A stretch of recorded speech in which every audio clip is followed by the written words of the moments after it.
6 দিন পরে নখ খসে যাবে, 9 দিন পরে চুল।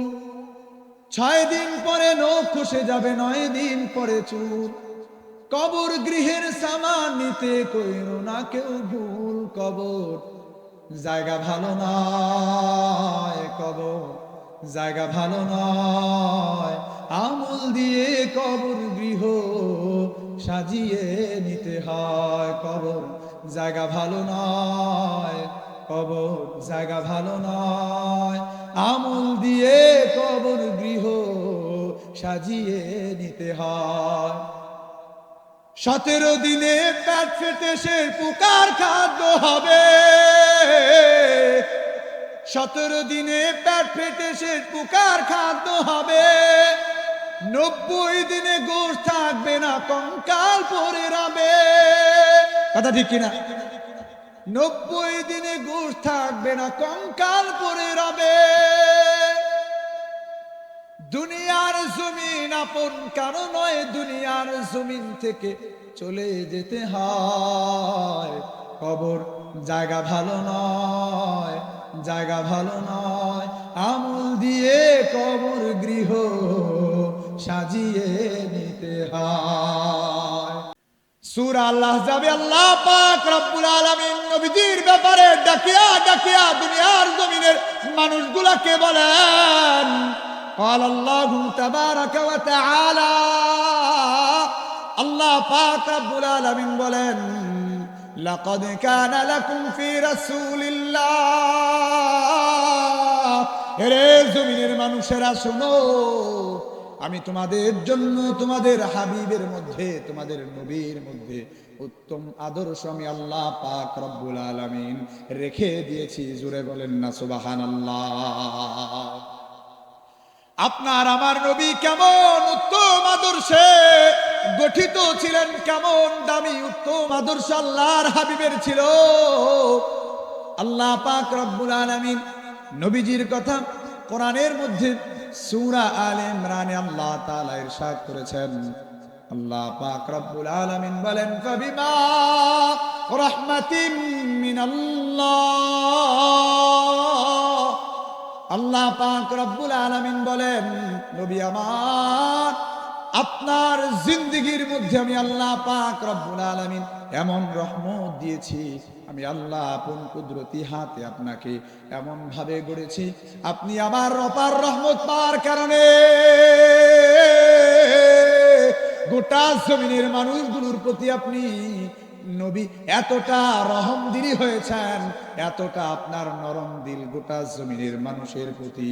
আল্লাহর হাবিবকে আল্লাহ পাক রব্বুল আলামিন ডেকে ডেকে বলেন, হাবিব আমার, ফাবিমা রাহমাতিম মিনাল্লাহি লিনতা লাহুম, আপনি আমার অপার রহমতের কারণে গোটা জমিনের মানুষগুলোর প্রতি আপনি দয়ালু হয়েছেন। সুবহানাল্লাহ বলেন।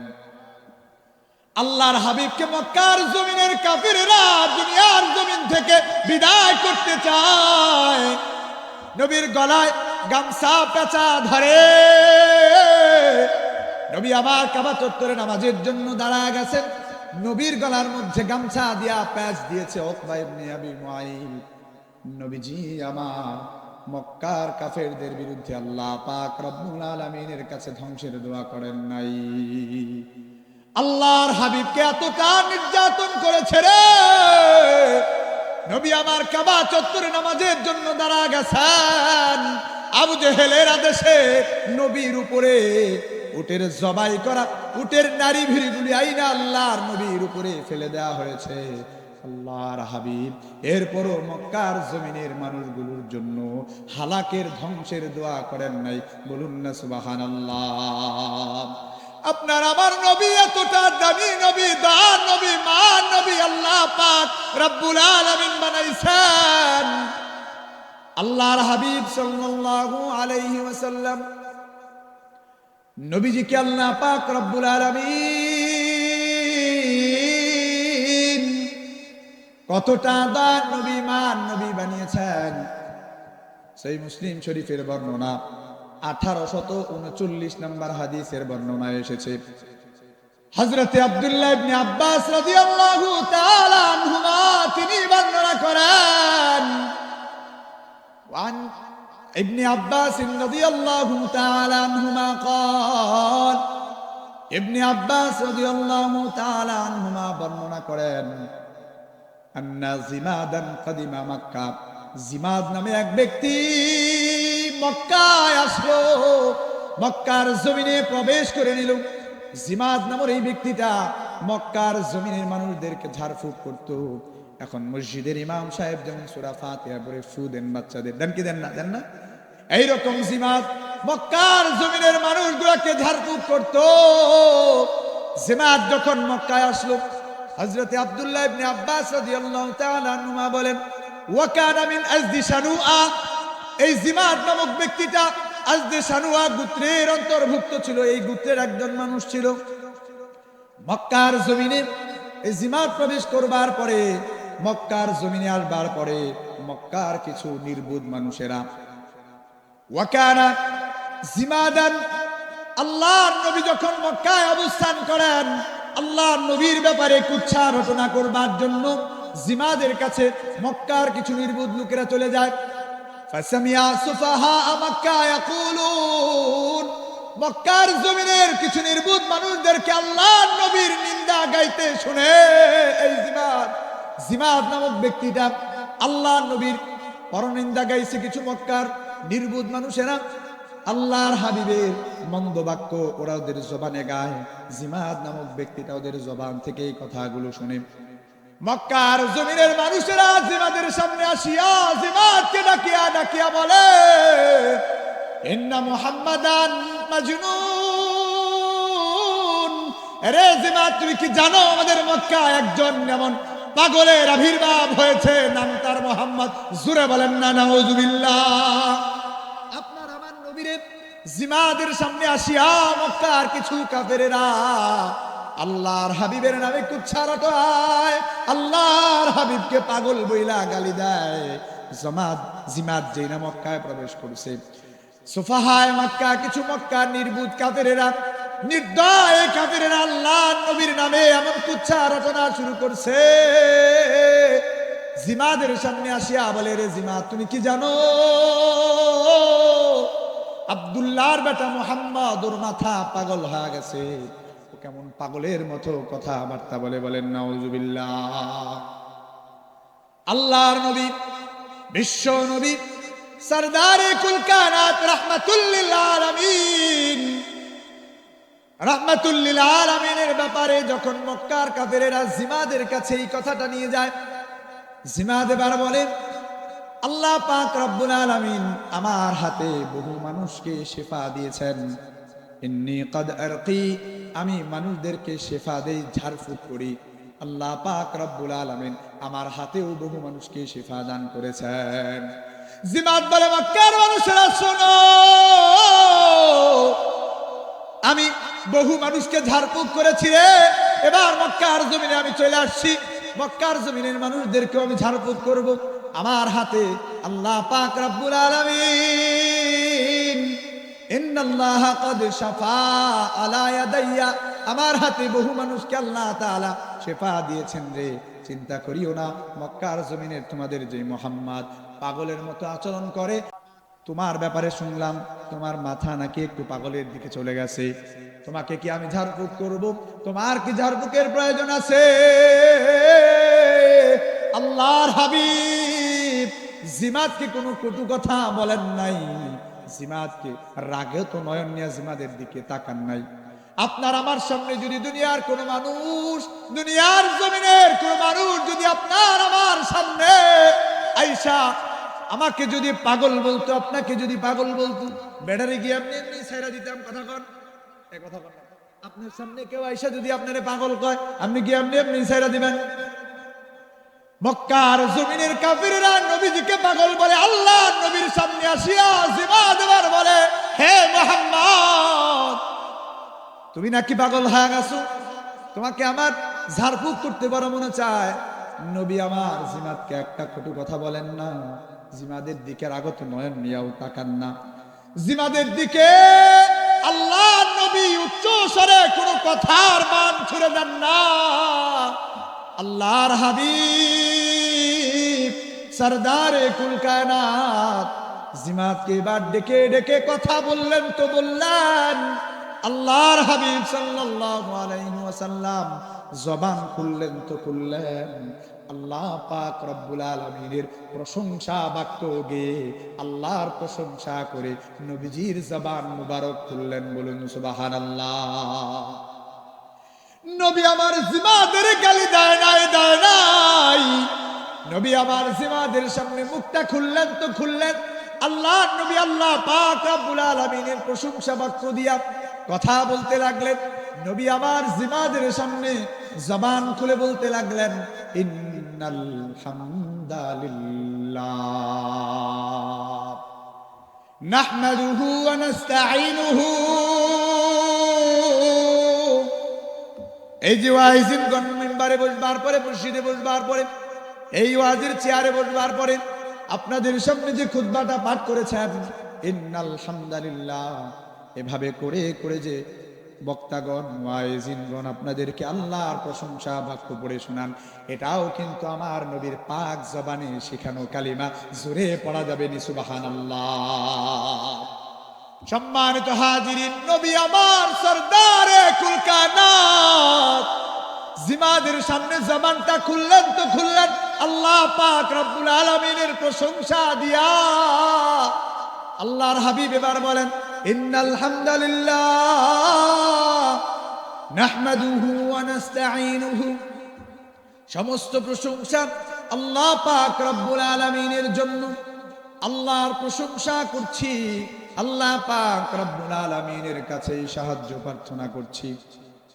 আল্লাহর নবী আরো বলতে লাগলেন, নাহমাদুহু ওয়া নাস্তাঈনু ওয়া আশহাদু আল্লা ইলাহা ইল্লাল্লাহ।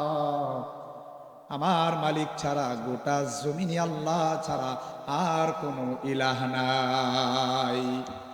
ওয়া আশহাদু আল্লা ইলাহা ইল্লাল্লাহ ওয়াহদাহু লা শারীকা লাহ।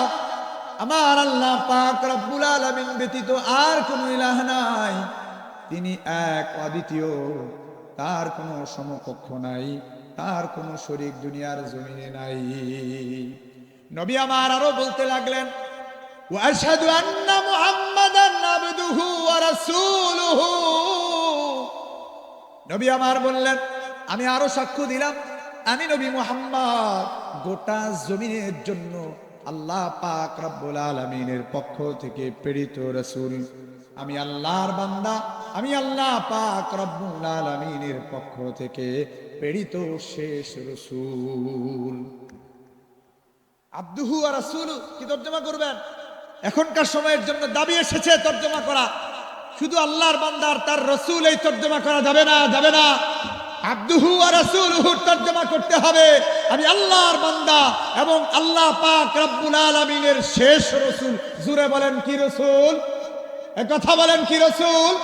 শেষ রাসূল। কারণ বর্তমান জামানায় আহমদী মুসলমান নামে এমন একটা জামাত আছে যারা আল্লাহর নবীর পরেও গোলাম আহমদ কাদিয়ানীকে নবী মানতে চায়। আমি বলবো সূরা আহজাবের 40 নম্বর আয়াতের অস্বীকার করবার কারণে ওই মানুষগুলো আল্লাহ পাক রব্বুল আলামিনের পক্ষ থেকে ঈমানের যে দরজা আছে, এই ঈমান থেকে ওরা খারেজ হয়ে গিয়েছে।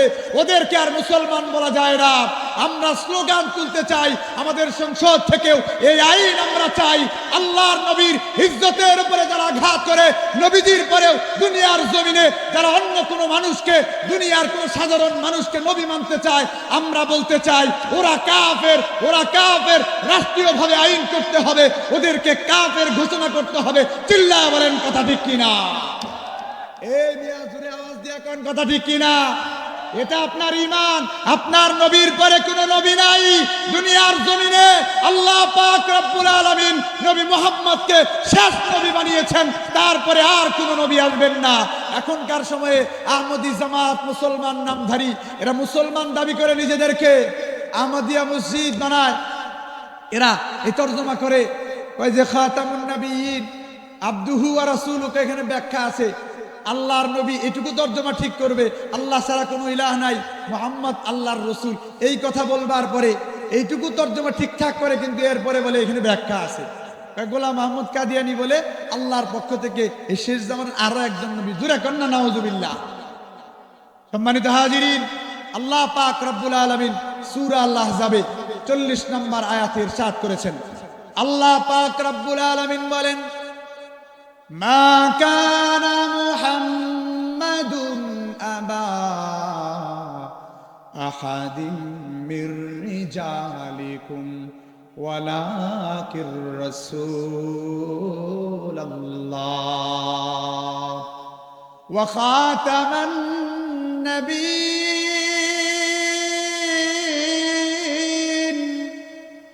আল্লাহ পাক রব্বুল আলামিন বলেন, নবী মুহাম্মদ গোটা জমিনের মানুষদের মধ্যে এমন শ্রেষ্ঠ দামি মানুষ, মুহাম্মদকে আমি কারো পিতা বানায়া দুনিয়ার জমিনে পাঠাই নাই। মুহাম্মদ তোমাদের মধ্যে কারো পিতা নন, কিন্তু মুহাম্মদ আমি আল্লাহর পক্ষ থেকে প্রেরিত রাসূল।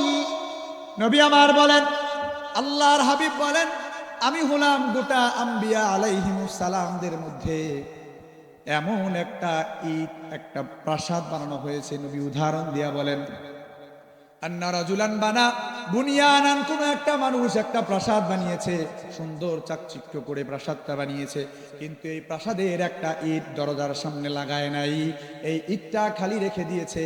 এবার বলেন তো প্রাসাদটা সম্পূর্ণ না অসম্পূর্ণ? কথা বলেন না, কে সম্পূর্ণ না অসম্পূর্ণ? এই প্রাসাদ অসম্পূর্ণ। মানুষেরা এটার চতুর্পাশ দিয়া ঘুরে আর দেখে, এই প্রাসাদটাকে দেখিয়া ইয়াতে আযাবুন, মানুষেরা তার সৌন্দর্য দেখিয়া বড় আশ্চর্যান্বিত হয়। যখন দরজার সামনে আসে, ওই একটা ইট লাগানো না দেখে আরো আশ্চর্যান্বিত হয়। আল্লাহর নবী বলেন, নবী আলাইহিমুস সালামদের মধ্যে আমার উদাহরণ হলো মাসালি ওয়া মাসালুল আম্বিয়া, সমস্ত নবীগণের মধ্যে আমার উদাহরণ হলো ওই ঘরের দরজার সামনে যেই ইটটা লাগানো হয় নাই, আনা তিলকাল লাবিনা।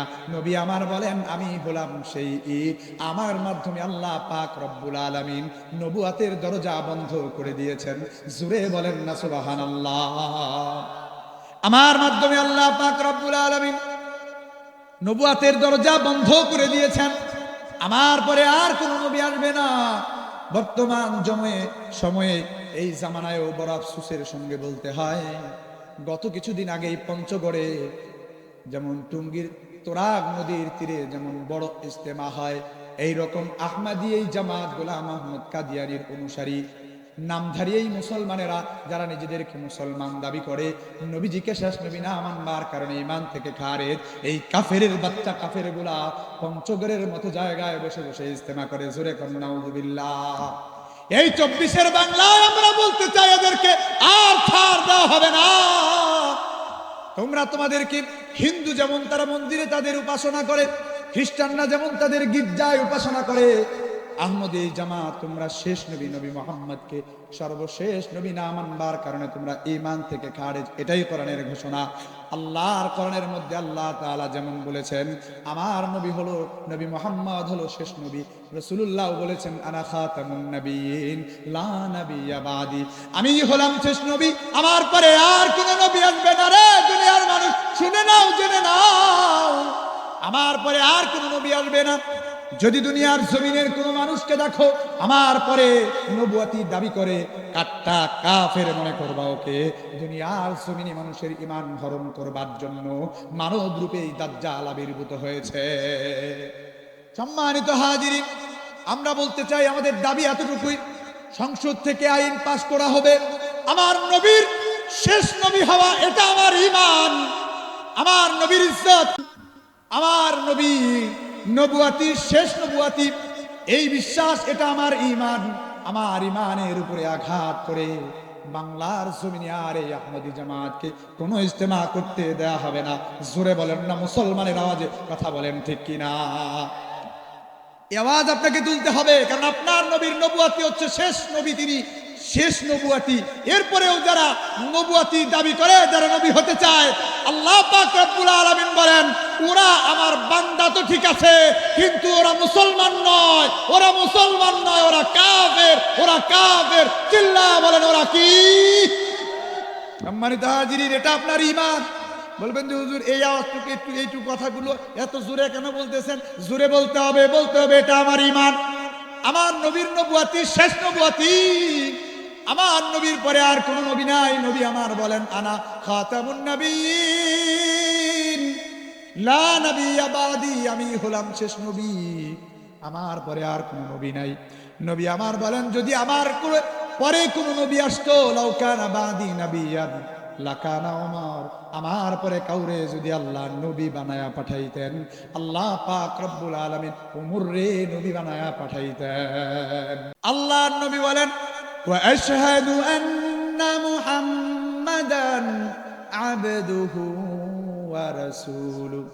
নবী আমার বলেন আমি আরো সাক্ষী দিই, আমি নবী মুহাম্মদ, আমার পরে আর কোনো নবী নাই, আমি হলাম শেষ নবী, আমি আল্লাহর বান্দা, আমি এবং আমি সর্বশেষ নবী। বলুন সুবহানাল্লাহ। নবী আমার আরো বলতে লাগলেন দুনিয়ার জমিনের মানুষেরা শোনো, আল্লাহর হাবিব সাল্লাল্লাহু আলাইহি ওয়াসাল্লাম জিমাদের সামনে আরো কিছু বাক্য পড়লেন। নবী আমার জিমাদের সামনে পড়তে লাগলেন মাইয়াহদিহিল্লাহু ফালা মুদিল্লা লাহু। আল্লাহ পাক রব্বুল আলামিন যাদেরকে হিদায়াত দান করেন, এরে দুনিয়ার মানুষ শুনে নাও, জেনে নাও, হিদায়াত দেওয়ার মালিক কে? আরো জোরে বলেন না একবার, হিদায়াত দেওয়ার মালিক কে? আল্লাহ পাক রব্বুল আলামিন বলেন ইন্নাকা লা তাহদি মান আহবাবতা ওয়ালাকিন্নাল্লাহা ইয়াহদি মান ইয়াশা। এ নবী আপনি আপনার চাচাকে যতই আপনি হিদায়াত দিতে চান, যতই আপনি কালিমা পড়াতে চান, আপনি কালিমা পড়ানোর মালিক নন, হিদায়াত দেওয়ার মালিক আপনি নন। হিদায়াত দেওয়ার মালিক আমি একমাত্র আল্লাহ। নবী আমার বলেন আল্লাহ পাক রব্বুল আলামিন যাকে হিদায়াত দান করেন তাকে আর গুমরাহ করবার মতো দুনিয়ার জমিনের কারো শক্তি নাই। নবী আমার আর বলেন মাইয়ুদ্লিল ফালা হাদিয়া লাহু। আল্লাহ পাক রব্বুল আলামিন যাকে গুমরাহ করেন তাকে হিদায়াত দেওয়ার মতো দুনিয়ার জমিনে কেউ নাই। জিমাদের সামনে আল্লাহর হাবিব সাল্লাল্লাহু আলাইহি ওয়াসাল্লাম এই কথাগুলো বলতেছেন। নবী কোনো কটু কথা বলেন নাই, সামান্য এই যে কথাগুলো, আল্লাহর প্রশংসা বাক্যগুলো নবী আমার জিমাদের সামনে বসে বসে আল্লাহর হাবিব বলতেছেন। আল্লাহর হাবিব আরো বলেন ওয়া মাইয়ুদ্লিল ফালা হাদিয়া লাহু। আল্লাহ যাকে গুমরাহ করেন তাকে হিদায়াত দেওয়ার মতো দুনিয়ার জমিনের কারো কোনো ক্ষমতা নাই। নবী আমার জিমাদের সামনে বসিয়া বসিয়া প্রশংসা বাক্যগুলো, আল্লাহ পাক রব্বুল আলামিনের প্রশংসা বাক্যগুলো গেয়ে যাচ্ছিলেন। নবী আমার যখন এই পর্যন্ত গাইলেন, এই পর্যন্ত বলবার পরে আল্লাহ নবী কিছু কথা বলবেন জিমাদের সামনে। এবার নবী যখন বলতে লাগলেন আম্মা বাদ, এরে জিমাদ শোনো শোনো, আমার কথা তুমি শোনো। জিমাদ এবার নবীজিকে থামায়া দেয়, আল্লাহ নবীকে থামায়া দেয়া বলে আইদ আলাইয়া হাউলাইল কালিমাত। এরে মুহাম্মদ, তুমি যে এতক্ষণ পর্যন্ত যেই কালিমাগুলা বলতেছিলা, এই কালিমাগুলো আবার বলো, আবার বলো। আইদ আলাইয়া হাউলাইল কালিমাত, তুমি আমারে আবার এই প্রশংসা বাক্য এই কথাগুলো আবার শোনাও। বর্ণনা এসেছে আব্দুল্লাহ ইবনে আব্বাস রাদিয়াল্লাহু তাআলা আনহুমা, তিনি বর্ণনা করেন আল্লাহর নবী এই কথাগুলোকে জিমাদের সামনে আরো 3 বার করে দোহরালেন। বলেন না সুবহানাল্লাহ। আরো কয়বার বলছেন? আরো 3 বার বলছেন। কোন বর্ণনায় আসছে 2 বার বলছেন। নবী আমার যখন জিমাদের সামনে এই কথাগুলো আরো 2 বার অথবা 3 বার বললেন, জিমাদ এবার আল্লাহর হাবিবকে ডেকে ডেকে বলে ইয়া রাসূলুল্লাহ ওয়া ইয়া হাবিবাল্লাহ। আল্লাহর নবীর দিকে হাতটাকে, নিজের হাত জিমাদ এবার প্রসারিত করছে। আল্লাহর নবীকে বলে ইয়া রাসূলুল্লাহ ওয়া ইয়া হাবিবাল্লাহ, আপনি আপনার হাতটাকে প্রসারিত করেন। উবসুত ইলাইয়া ইয়াদাক, আপনার হাতটাকে আমার দিকে প্রসারিত করে দেন। আমি আপনার হাতে হাত রেখে ওবাইকা না আল্লাহ, আমি আপনার হাতে বায়াত গ্রহণ করব, আমি আল্লাহ পাক রব্বুল আলামিনকে ইলাহ হিসাবে মেনে নেব, আমি আল্লাহ পাক রব্বুল আলামিনের কালিমা পড়ে এই মুহূর্তে মুসলমান হয়ে যাবে। চিল্লায় পড়েন না সুবহানাল্লাহ। জিমাদ আল্লাহর নবীকে ডেকে ডেকে বলে, এরে মুহাম্মদ, এরে মুহাম্মদ, ইন্নী সামিতু কাওলাল কাহানা। দুনিয়ার জমিনে আমি বহু জায়গা ঘুরেছি, আমি বহু জায়গা ঘুরে মক্কা এসেছি রে মুহাম্মদ। আমি শুনেছি গণকদের কথা, ইন্নী সামিতু কাওলাস সাহারা, আমি জাদুকরদের কথাও শুনেছি, ইন্নী সামিতু কাওলাশ শুআরা, আমি কবিদের কথাও শুনেছি, কবিদের কবিতাও আমি শুনেছি। ইন্নাকা সামিতনাকা কুলতা কাওলান, আপনি এমন কিছু কথা বলেছেন, আপনার এই কথাগুলো সমুদ্রের গভীর পর্যন্ত পৌঁছে গিয়েছে। সুবহানাল্লাহ। জিমাদের কথা অনুধাবন করেন, বুঝেন জিমাদ কি বলতেছে। আপনি এমন কিছু কথা, আপনি এমন কিছু বাক্য বলেছেন, এমন কিছু প্রশংসা বাক্য আপনি গেয়েছেন, সারা গোটা জমিনে আমি অনেক ঘুরেছি, অনেক গণকদের কথা শুনেছি, আমি অনেক জাদুকরদের কথা শুনেছি, আমি অনেক কবিদের কবিতা শুনেছি, কিন্তু আপনার কথাটা এত হৃদয়ের গভীরে গিয়ে আমাকে আঘাত করেছে। ও মুহাম্মদ, আপনার হাতটাকে প্রসারিত করেন, আপনার হাতে হাত রেখে এক আল্লাহকে মেনে নিয়ে আমি ইসলাম ধর্মে দাখিল হয়ে যেতে চাই। সুবহানাল্লাহ। আল্লাহর নবীকে হাত প্রসারিত করতে বললেন।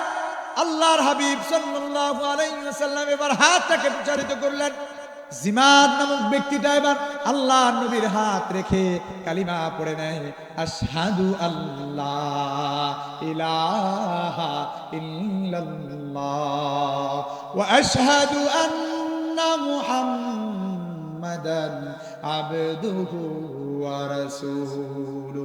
জিমাদ যখন আল্লাহর নবীর হাতে কালিমা পড়ে নেয়, আল্লাহর নবী বললেন, রে জিমাদ, ওয়া আলা কওমিকা, তোমার সম্প্রদায়ের ব্যাপারেও কি তুমি জিম্মাদার হবা? তোমার সম্প্রদায়ের জন্যও কি তুমি আমার হাতে তুমি বায়াত নিয়ে যাবা? জিমাদ বলে, ওয়া আলা কওমি আইদান ইয়া রাসূলুল্লাহ, ওগো আল্লাহর হাবিব, আমি আমার সম্প্রদায়ের মানুষগুলোর ব্যাপারেও জিম্মাদার হলাম, ওদের ব্যাপারেও আপনি আল্লাহর রাসূলের হাতে আমি বায়াত গ্রহণ করলাম, ওদেরকেও আমি ইসলামের দীক্ষায় দীক্ষিত করব। জোরে সুরে আওয়াজ দিয়া পড়ব না সুবহানাল্লাহ।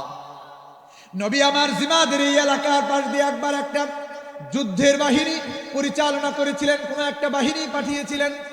সহিহ মুসলিম শরীফের 1839 নম্বর হাদিসের বর্ণনা এসেছে, এই বাহিনীটা যখন জিমাদের এলাকা দিয়া যায়, এই বাহিনীর প্রধান যিনি ছিলেন, তিনি এই বাহিনীর সমস্ত লোকদেরকে প্রশ্ন করলেন, এই সৈন্য বাহিনীরা শোনো, তোমরা কি এই এলাকার কারো কাছ থেকে কোনো কিছু নিয়েছো?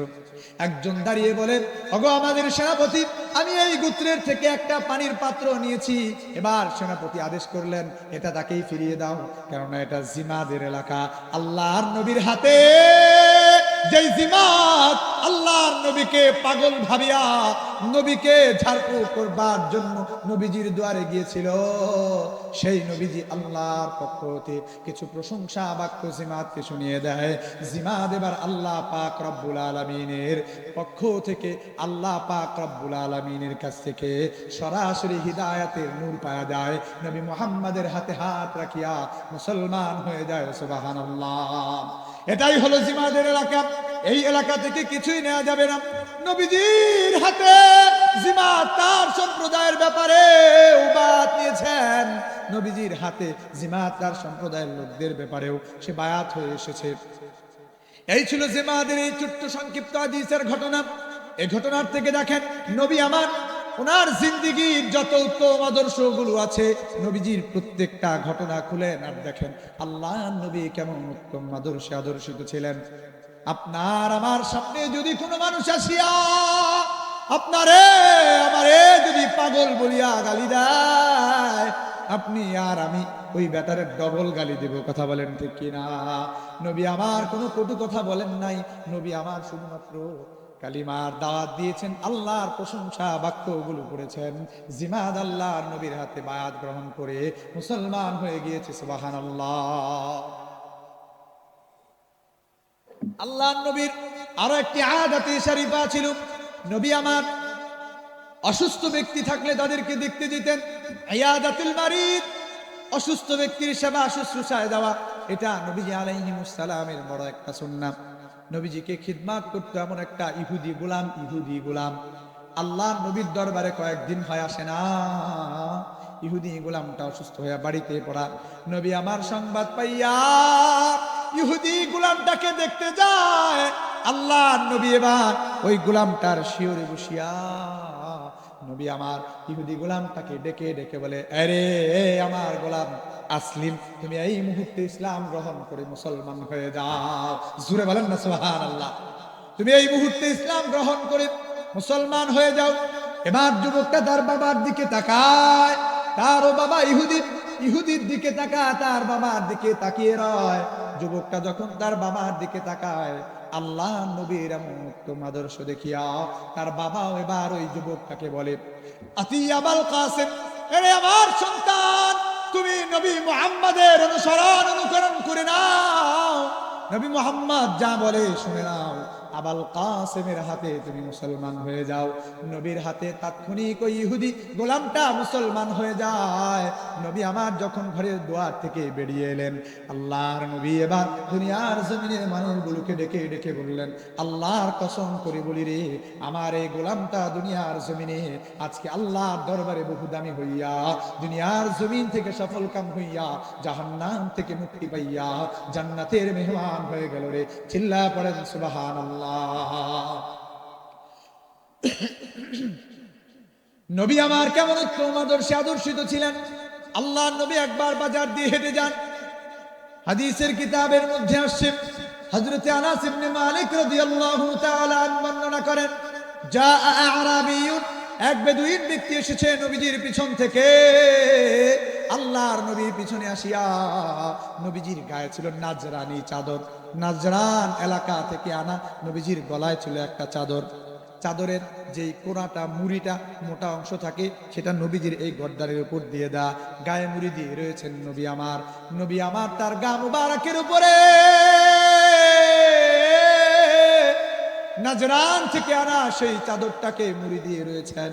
পিছন থেকে ওই বেদুইন ব্যক্তিটা এসে আল্লাহর হাবিবের চাদরের কোনাটা ধরিয়া, দুইটা কোনা ধরিয়া পিছন থেকে নবীজিকে এমন জোরে এইভাবে টান দিছে রে ভাই। নবী আমার পিছন দিকে ফিরলেন। হযরতে আনাস রাদিয়াল্লাহু তাআলা বলেন, আল্লাহর নবীর গায়ে দেয়া এই চাদরটা নাজরানি চাদরটা পাশ কিনারায় মোটা থাকবার কারণে গর্দানের মধ্যে লাল দাগ পড়ে গেল, রক্তিম বর্ণ হয়ে গেল, লাল হয়ে গেল। নবীজি এবার পিছন দিকে ফিরলেন।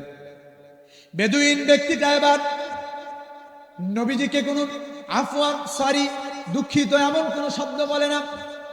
বেদুইন ব্যক্তিটা এবার আল্লাহর নবীকে ডেকে ডেকে বলে, মুহাম্মদ, তোমাকে তো তোমার মালিক অনেক ধন সম্পদ দিয়েছেন, তুমি নাকি সেখান থেকে মানুষদেরকে দান সদকা করো। হে মুহাম্মদ, তুমি আমাকেও তোমার সেই সম্পদ থেকে একটু দান করো। আল্লাহর নবীর কাছে এমন অধ্যতপূর্ণ বাণী বলিয়া, এমন অধ্যতপূর্ণ বাক্য দিয়া আল্লাহ নবীর কাছে যখন চায়, নবী আমার কোনো কটু কথা বলেন না, উচ্চবাচ্য করেন না, ধমক দেন না। নবী আমার দিল লুকায়া কোনো কথাও বলেন না, রাগত নয়ন নিয়া তার দিকে তাকানো না। আল্লাহর নবী সরদারে কুল কায়নাত, দু জাহানের বাদশাহ, সরদারে কুল কায়নাত, হাবিব আমার। এবার সাহাবায়ে কেরামকে বললেন, দাও দাও তারে আমাদের রাষ্ট্রীয় কোষাগার থেকে তাকে কিছু পরিমাণ সম্পদ দিয়ে দাও। বলুন সুবহানাল্লাহ। এবার নবী আমার বললেন, দুনিয়ার মানুষ শুনো। দুনিয়ার মানুষদেরকে আল্লাহর নবী ডেকে ডেকে বললেন, লাইসা সাদিদু বিসুরা, পালোয়ান সে নয় যে রাগত অবস্থায় জোর খাটায়, শক্তি দেখায়, রাগ উঠলে মানুষের উপরে প্রভাব খাটায়। আল্লাহর নবী বলেন, পালোয়ান সে নয় যে মানুষের উপরে ক্ষমতা থাকলে ক্ষমতা খাটায়। ইন্নামাস সাদীদ, আল্লাহর হাবিব সাল্লাল্লাহু আলাইহি ওয়াসাল্লাম বললেন, নিঃসন্দেহে গোটা জমিনের মানুষদের মধ্যে ওরাই পালোয়ান, ওরাই আমি আল্লাহর হাবিবের জবানিতে বলা, ওরাই হলো শ্রেষ্ঠ মানব, ওরাই হলো পালোয়ান। আল্লাহর নবী বলেন, যেই মানুষগুলো রাগের সময় রাগ থাকা অবস্থায় নিজেদেরকে কন্ট্রোল করতে পারে, রাগটাকে নিবারণ করতে পারে, আল্লাহর হাবিব সাল্লাল্লাহু আলাইহি ওয়াসাল্লামকে আল্লাহ পাক রব্বুল আলামিন ডেকে ডেকে বলেছিলেন, এ আমার হাবিব, ওয়ালাউ কুনতা ফাজ্জান গালিযাল কলবি লানফাদ্দু মিন হাওলিক, আপনি যদি রুক্ষ রূঢ় ব্যবহারের অধিকারী হইতেন নবী আমার, আপনার পাশ থেকে সাহাবায়ে কেরামের জামাত দূরে সরে যাইতো। আপনি আমার রহমত পাইয়া আপনি দুনিয়ার জমিনের মানুষগুলোর প্রতি রহমদিল হয়েছেন। আপনার এই উত্তম আদর্শটা আপনার পুরা উম্মতের জন্য আমি আদর্শ, এমন আদর্শ বানায়া দিলাম, আপনার এই আদর্শগুলো গোটা জমিনের মানুষগুলোর মধ্যে হতে যারা মানবে আপনার আদর্শে আদর্শিত হবে, ওই মানুষগুলাকে আমি আল্লাহ পাক রব্বুল আলামিন এতটা দামি বানাবো আমি আল্লাহ পাক রব্বুল আলামিন ওদেরকে আপনি হাবিবের সঙ্গে জান্নাতে প্রবেশ করায়া দেব। জোরে বলেন না সুবহানাল্লাহ।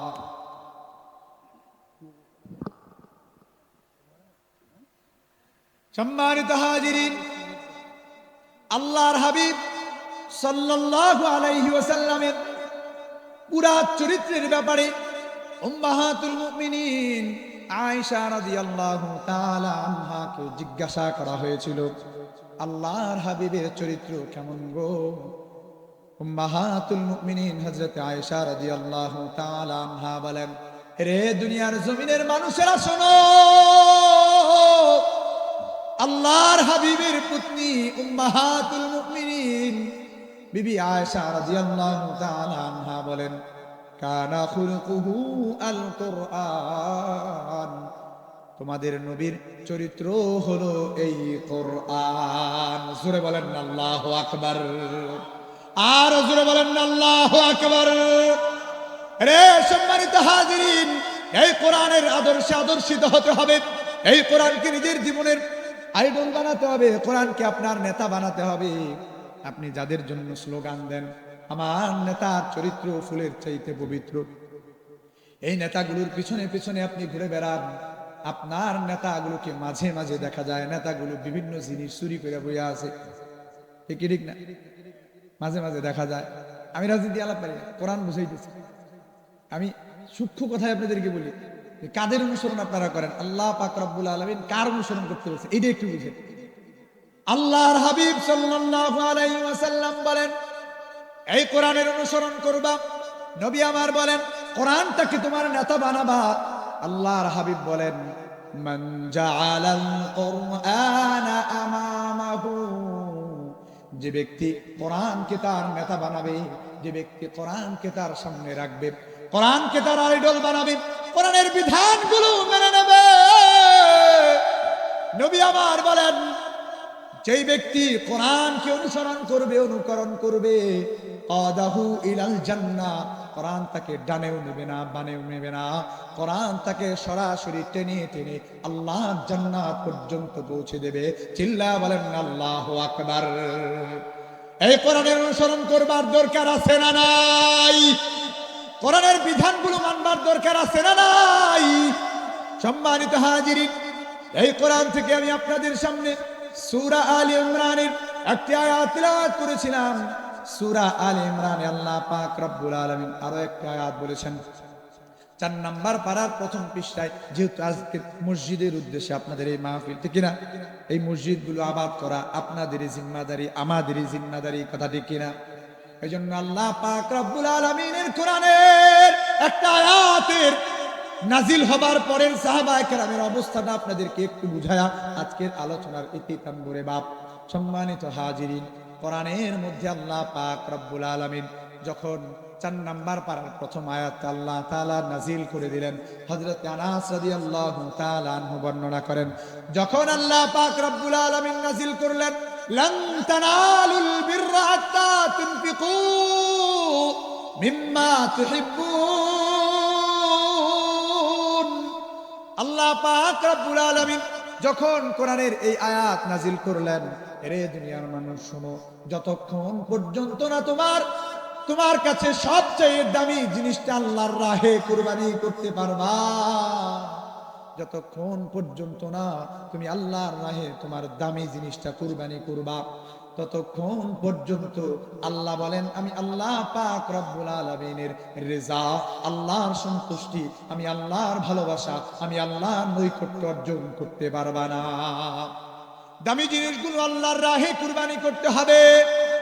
আল্লাহ পাক রব্বুল আলামিন এই আয়াত নাজিল করবার পরে সহিহ মুসলিম শরীফের বর্ণনা, হযরতে আনাস রাদিয়াল্লাহু তাআলা বর্ণনা করেন, যা আবু তালহা ইলান নবী সাল্লাল্লাহু আলাইহি ওয়াসাল্লাম, আল্লাহর নবীর দরবারে হযরতে আবু তালহা চলে আসলেন। হযরতে আবু তালহা আল্লাহর নবীর দরবারে আসবার পরে আল্লাহর নবীকে ডেকে ডেকে ডাক দেয়া বলেন, ইয়া রাসূলুল্লাহ ওয়া ইয়া হাবিবাল্লাহ, হুজুর আল্লাহ পাক রব্বুল আলামিন তো কোরআনের মধ্যে সূরা আলে ইমরানে এই আয়াত নাযিল করেছেন, আপনার জবান মুবারকে আমরা শুনলাম আল্লাহ পাক রব্বুল আলামিন তো বলেছেন যতক্ষণ পর্যন্ত না দামি জিনিসগুলো আল্লাহর রাহে কুরবানি করা যাবে ততক্ষণ পর্যন্ত আল্লাহর নৈকট্য অর্জন করা যাবে না। নবী আমার, ওগো আল্লাহর হাবিব, আপনি সাক্ষী থাকেন আমি আল্লাহ পাক রব্বুল আলামিনের জন্য আপনি আল্লাহর নবীর হাতে আমি আল্লাহ পাক রব্বুল আলামিনের নামে মদিনার মধ্যে থাকা আমার বাইরুহা নামক বাগানটা আল্লাহর রাহে কুরবানি করে দিলাম। জোরে বলেন না সুবহানাল্লাহ। আপনি জোরে আওয়াজ দিয়া সুবহানাল্লাহ বড় করে বলতে পারেন নাই, কেন জানেন? কেন জানেন? আপনি তো জানেন না আবু তালহা রাদিয়াল্লাহু তাআলা আনহুর বাইরুহা নামক বাগানটা কত বড় ছিল, কত বড় ছিল। আপনি তো জানেন না হযরতে আবু তালহা রাদিয়াল্লাহু তাআলা আনহুর বাগানটা কেমন ছিল, কেমন ছিল। শুনেন, আল্লাহর নবীর সাহাবী হযরতে আবু তালহা রাদিয়াল্লাহু তাআলা আনহুর বাগানের ব্যাপারে হযরতে আনাস রাদিয়াল্লাহু তাআলা আনহু বলেন, আবু তালহা মদিনায় কানা আকসারুল আনসারি বিল মদিনা, মদিনার মধ্যে সবচেয়ে ধনাঢ্য ব্যক্তি ছিল এই আবু তালহা। আবু তালহার যেই বাইরুহা নামক বাগানটা ছিল রে, এই বাগানটা কানাত মুস্তাকবিলাতাল মসজিদ, আল্লাহর নবীর মসজিদে নববীর সামনেই ছিল।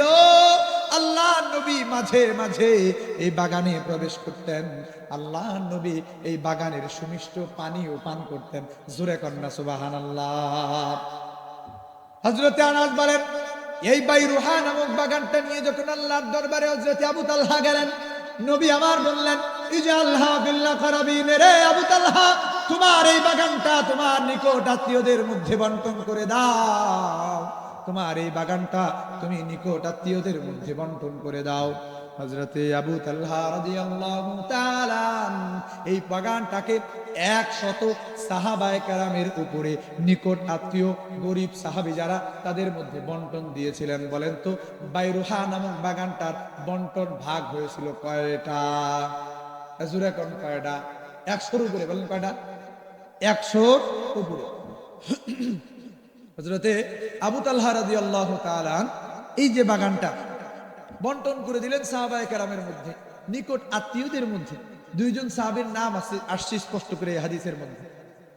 দুইজন সাহাবীর নাম এসেছে, হযরতে হাসান বিন সাবিত রাদিয়াল্লাহু তাআলা, আরেকজন হলেন উকবা ইবনে আমির রাদিয়াল্লাহু তাআলা।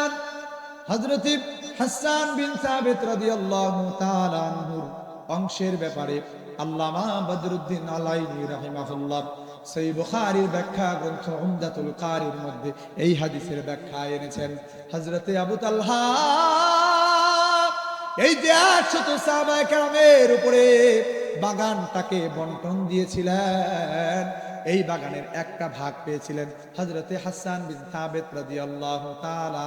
হযরতে হাসান বিন সাবিত রাদিয়াল্লাহু তাআলা কে জানেন? কে জানেন? আল্লাহর নবী মাঝে মাঝে হাসান বিন সাবিতকে বলতেন, রে হাসান বিন সাবিত দাঁড়াও, আমি নবীর নাত বর্ণনা করো, আল্লাহর প্রশংসা বাক্যগুলো পড়ে আমারে শোনাও। আল্লাহর হাবিবের সামনে দাঁড়ায়া সুমধুর কণ্ঠে যখন হাসান বিন সাবিত রাদিয়াল্লাহু তাআলা যখন আল্লাহর নবীর প্রশংসা গাথা গাইতেন, আল্লাহর প্রশংসা বাক্যগুলো করতেন, আসমান আর জমিন, আকাশ আর বাতাস ভারী হয়ে যাইত। চিল্লা পড়েন না সুবহানাল্লাহ। সম্মানিত হাজিরিন, হযরত আবু তালহা রাদিয়াল্লাহু তাআলা এই হাসান বিন সাবিত রাদিয়াল্লাহু তাআলা আনহুকে এই বাগানের একটা ভাগ দিয়েছিলেন, যে বাগানটাকে 100-র উপরে ভাগ করা হয়েছিল। তৎকালীন সময়ে তিনি এই হাসান বিন সাবিত রাদিয়াল্লাহু তাআলা ওনার এই বাগানের অংশটাকে বিক্রি করে দিয়েছিলেন। বর্ণনা এসেছে, আল্লামা বদরুদ্দিন আল আইনি রাহিমাহুল্লাহ উমদাতুল কারির মধ্যে লেখেন এই হাদিসের ব্যাখ্যায়, এই পুরা বাগানটা যখন বিক্রি করে দিলেন, বাগানের এই একটা অংশ হাসান বিন সাবিত যখন বিক্রি করে দিলেন, তিনি বর্ণনা করেন তৎকালীন সময়ে হাসান বিন সাবিত রাদিয়াল্লাহু তাআলা বাগানের এই অংশটা বিক্রি করিয়া তৎকালীন সময়ের 1000 স্বর্ণ মুদ্রা তিনি পেয়েছিলেন। জুরে বলেন না আল্লাহু আকবার। বর্তমান সময়ের বাংলা টাকা কনভার্ট করলে যেটার হিসাব হবে 30 লক্ষ টাকার উপরে। চিল্লা কর আল্লাহু আকবার। এই পুরা বাগান, বাইরুহা নামক বাগানটাকে তিনি পুরা 100 সাহাবায়ে কেরামের উপরে বন্টন করে দিলেন। পুরা সাহাবায়ে কেরামের জামাত এই পুরা বাগানটার বন্টন নিয়ে নিলেন। হযরত আবু তালহা রাদিয়াল্লাহু তাআলা পুরা বাগানটার বন্টন করে দিয়েছিলেন। এই একটা আয়াত নাজিল হবার পরেই যে আল্লাহর রাহে যতক্ষণ পর্যন্ত নিজেদের দামি জিনিস ব্যয় না করা যাবে, ততক্ষণ পর্যন্ত আল্লাহ পাক রব্বুল আলামিনের নৈকট্য, আল্লাহর রেজামন্দি, আল্লাহর কাছে প্রিয় পাত্র হওয়া যাবে না, হওয়া যাবে না। এজন্য সম্মানিত হাজিরিন, বাহির থেকেও যারা শুনছেন, এখানে যারা বসেছেন হাজিরিন মজলিস, মা বোনেরাও যারা এসেছেন, এই মসজিদ মাহমুদপুর মধ্যপাড়া জামি মসজিদ, এই মসজিদ আল্লাহ পাক রব্বুল আলামিনের ঘর। এই ঘরটার জিম্মাদারি দুনিয়ার জমিনের মানুষ আপনাদের উপরে, আমাদের উপরে আল্লাহ দিয়েছেন। এই ঘরের জিম্মাদারি পালন করার জন্য নিজের জান মাল ব্যয় করার দরকার আছে না নাই? রাজি আছেন তো ইনশাআল্লাহ? এই কথা বলেন, রাজি আছেন তো ইনশাআল্লাহ? আল্লাহ কবুল করেন, জোরে বলেন আল্লাহুম্মা আমিন।